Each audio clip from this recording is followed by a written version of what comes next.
When they're feeding the dead to the living, you know the end is near. Check out this death chamber, this washing machine. They call it aquamation, where they liquefy the dead and then dump the remains down the drain to be recycled into the municipal water supply. And so people are drinking it, they're showering in it, they're doing their laundry in it, and this is happening in most states across the country. In most major cities, they're recycling dead people and feeding it to the living. What does that mean exactly? And they're grinding up the bones into powder. They call this calcium phosphate, which is going to be used for food processing, undoubtedly. Maybe in your vitamins. And so what are the implications when people start eating dead people, like cannibalism? Is there going to be kuru running around out there? Mad cow disease? What about in a spiritual sense? What is that like when you're eating and drinking dead people? Of course, they're spraying this on the food supply. Irrigation. They're using dead people as compost, and people are drinking it. So what does that mean? What does that feel like? Ladies and gentlemen, obviously this is another satanic ritual that's being performed before our very eyes. And essentially people are being raped by this death juice as they're forced to drink it. Talk about drinking the Kool-Aid. Now they're drinking dead people in the major cities. That's why they're all crazy in these big cities. They're drinking dead people, and they don't even know it, for the most part. And they keep finding human DNA in the food supply. What do you think that's all about?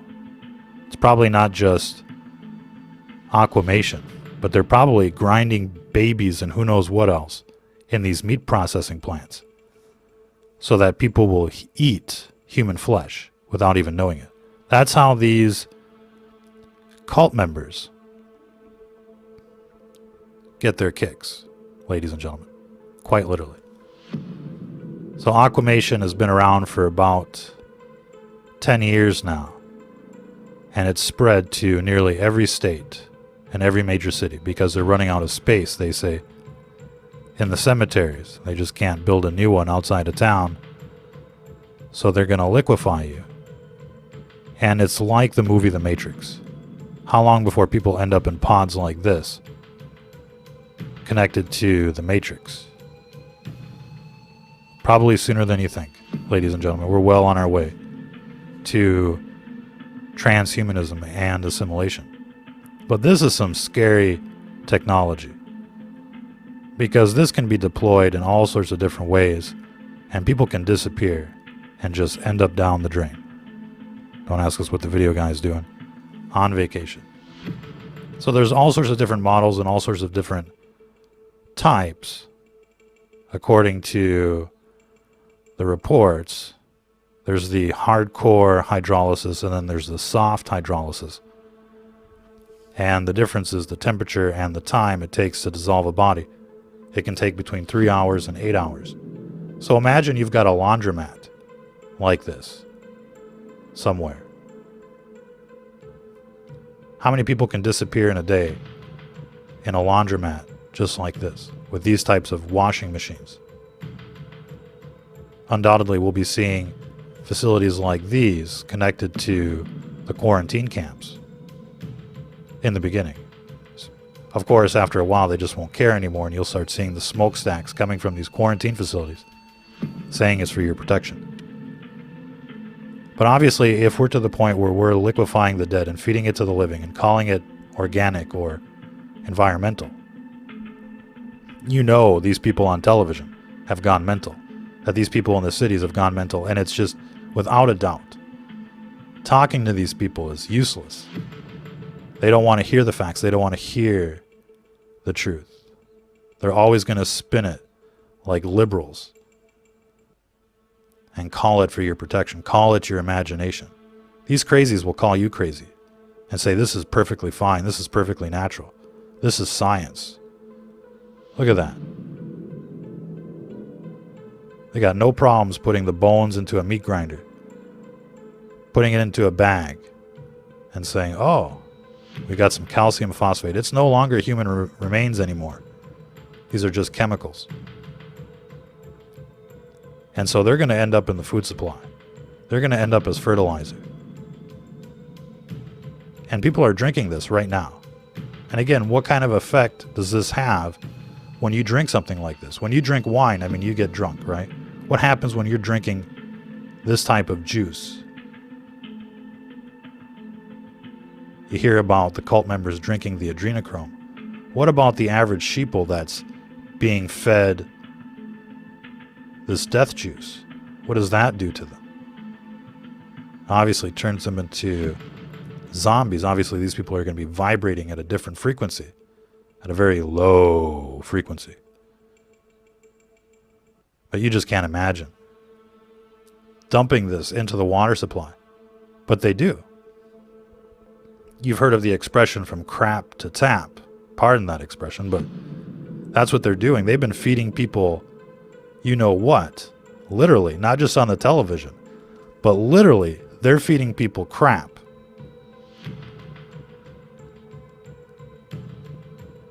And they've been doing this for years. And now they're feeding the city dwellers dead people. But it tastes, it tastes just like tap water. You ever wonder why your tap water comes out cloudy and then it dissipates, turns clear? That's all the chemicals doing their magic. It's kind of like disappearing ink in a sense. They can just add chemicals to water, to dark water, and make it look transparent.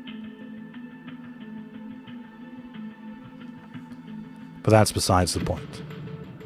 You don't even want to know what you're drinking out of the tap water. And of course, they're using all of the groundwater for fracking and other things.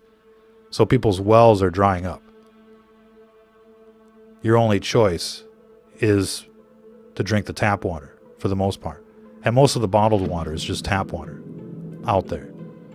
Most of the stuff that you find at the grocery store or the gas station, it's no better than this. It's probably even worse. And this is why we talk about it all the time. They're poisoning the water. Not just with fluoride, not just with frack juice, not just with PFAS, which is perfluorinated chemicals, forever chemicals.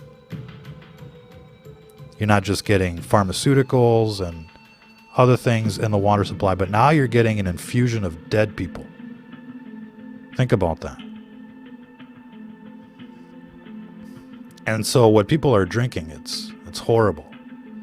And of course, the ultimate side effect from all of this is cancer and other neurodegenerative diseases like Alzheimer's and the like. But they're never going to link it to the source. They're just going to say, oh, well, looks like you got the cancer. Here comes the chemo. Here comes the radiation, right? Because that's big business. And so when a system is this corrupt, when they're poisoning everybody through every means possible, the food, the water, the air, the education, the television, the programming, when they're spraying you with bioweapons and trying to inject you with their Franken jab, you know these people are out to get you, surrounding you with death towers. I mean, it's like a Stephen King movie out there. And it's only going to get worse, ladies and gentlemen. That's why people really have to